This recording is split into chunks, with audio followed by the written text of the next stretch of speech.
Apa itu tradisi perjanjian? Nah, buat yang belum tahu, kali ini kelompok 3 dari 9A akan membahas tentang apa itu tradisi perjanjian dan asal-usulnya. Kami mengambil tradisi perjanjian yang ada di Desa Geger Kirejo, Tegalrejo, Magelang. Menurut hasil wawancara dan penelusuran kami dari berbagai sumber, kelompok kami menyimpulkan bahwa tradisi perjanjian adalah tradisi pembacaan kisah hidup, silsilah, sejarah, serta syair-syair pujian dan sholawat kepada Nabi Muhammad SAW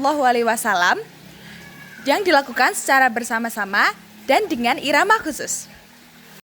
Untuk asal-usulnya, tradisi perjanjian ini berasal dari pembacaan kitab yang berjudul Id al-Jawahir atau Kalung Permata yang ditulis oleh Syekh Jafar bin Hasan bin Abdul Karim bin Muhammad al-Barjanzi.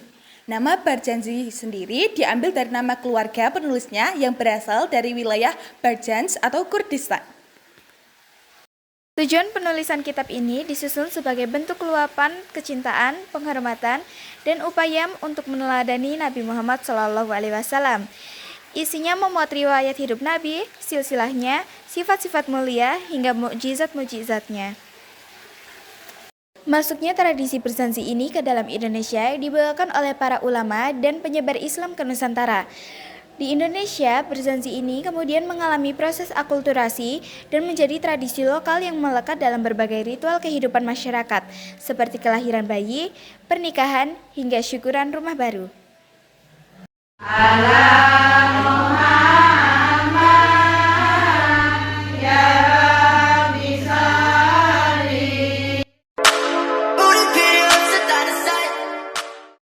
Assalamualaikum warahmatullahi wabarakatuh. Di sini saya sudah bersama dengan Ibu Asri selaku narasumber yang akan saya beri pertanyaan seputar dengan tradisi perjanjian yang ada di Dusun Geger. Untuk pertanyaan yang pertama, sejak kapan tradisi perjanjian ini dilaksanakan di daerah kita? Sejak dahulu kala bisa dikatakan sejak nenek moyang kita yang sudah lama sekali. Selanjutnya, apa tujuan atau niat utama dari pelaksanaan perjanjian ini di dalam kehidupan masyarakat? Tujuan kita tidak lain wujud rasa mahabbah atau cinta kita kepada Nabi Muhammad dan juga bertujuan kita mengharap syafaat Nabi Muhammad dari sekarang di dunia sampai besok kita di akhirat. Pertanyaan selanjutnya, kapan saja waktu yang dianggap paling penting atau wajib untuk melaksanakan perjanjian? Kalau di daerah kita, di dusun kita itu waktu melaksanakan perjanjian itu setiap 1 minggu sekali, yaitu pada malam Ahad.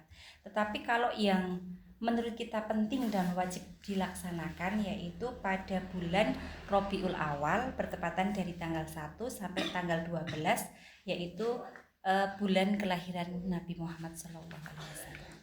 Baik, pertanyaan selanjutnya, apa saja prosesi yang dilakukan saat berjanjian?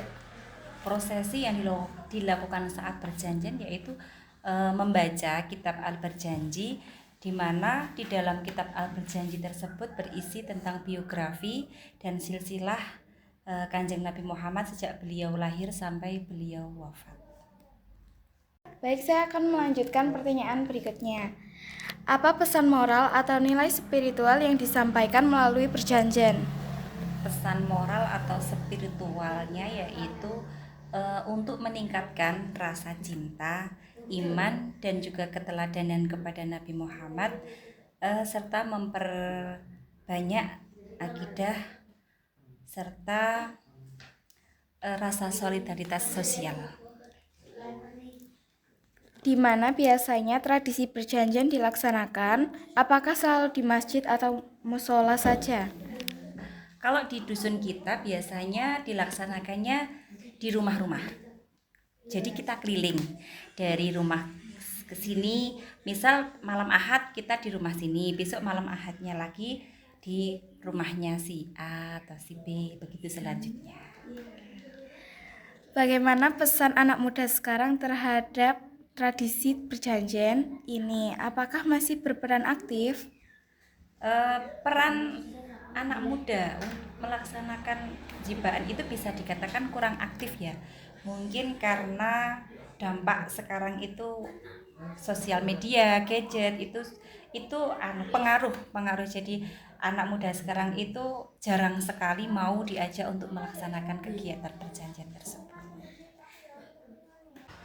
Baik, untuk pertanyaan selanjutnya, apakah ada perbedaan antara pelaksanaan perjanjian di masa lalu dengan saat ini?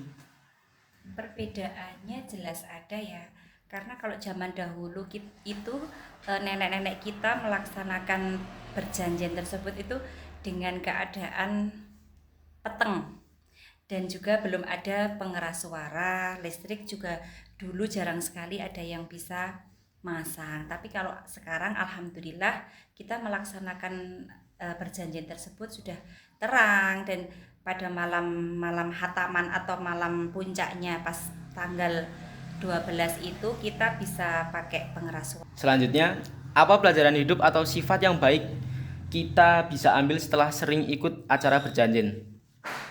Pelajaran hidup yang bisa kita ambil dari melaksanakan perjanjian, perlahan kita akan mencontoh sifat-sifat baik Kanjeng Nabi Muhammad. Di antaranya kita juga bisa saling rukun dan juga bisa saling tolong-menolong dengan tetangga. Baik, untuk pertanyaan terakhir, apa harapan Bapak atau Ibu agar tradisi perjanjian ini tetap lestari dan tidak hilang? Harapan kami sebagai orang tua, kegiatan perjanjian ini akan lestari sampai besok akhir masa, dengan cara kita tidak bosan sebagai orang tua, tidak bosan, tidak capek untuk mengajak anak-anak remaja, anak-anak muda untuk bisa bareng-bareng melaksanakan kegiatan tersebut, dengan harapan agar perjanjian tersebut bisa lestari dan langgeng sampai akhir masa. Begitu. Baik, terima kasih untuk Ibu Astri atas waktunya. Semoga yang disampaikan bisa bermanfaat bagi kita semua. Iya, sama-sama. Terima kasih, Bu. Sajauh ning pangindita. Jadi berjanji bagi anak pelajar umumnya dianggap positif sebagai sarana pendidikan karakter, pelestarian budaya dan penanaman kecintaan kepada Nabi Muhammad SAW. Kegiatan ini menanamkan nilai-nilai religi, kekeluargaan, dan keteladanan. Menurut saya pribadi, tradisi berjanji adalah kearifan lokal yang sangat bermakna karena berisi sholawat dan pujian kepada Nabi Muhammad SAW. Selain meningkatkan kecintaan kepada Nabi, tradisi ini juga mempercepat silaturahmi dan kebersamaan masyarakat. Karena itu berjanji penting untuk dilestarikan. Kita pelajari dari perjanjian adalah meningkatkan rasa cinta kita kepada Nabi Muhammad Shallallahu Alaihi Wasallam. Selain itu, perjanjian bernilai sejarah yang berisi tentang geografi dan silsilah Kanjeng Nabi Muhammad Shallallahu Alaihi Wasallam, dan mendatangkan syafaat yang diangkat derajatnya dan dihapuskan dosa-dosanya, serta mendatangkan keberkahan dan kemudahan bagi umat Muslim.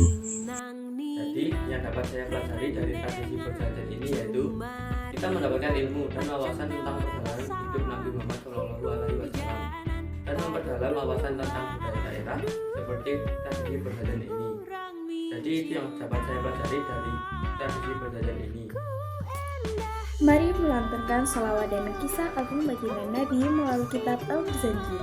Semoga dengan membacanya, kita semakin mengenal sosok teladan umat dan mendapatkan syafaat beliau di akhir kelak. Tradisi perjanjian mengajarkan kita tentang cinta, kebersamaan, dan harmoni. Warisan luhur yang merekatkan hati dalam doa. Mari kita jaga tradisi dan rawat harmoni. Sampai jumpa. Budaya adalah akar dan kita adalah dahan yang tumbuh darinya. Jangan biarkan akar kita kering, karena tanpanya kita akan kehilangan arah untuk tumbuh. Nang ning ning nang, nang ning ning nang, nang ning ning.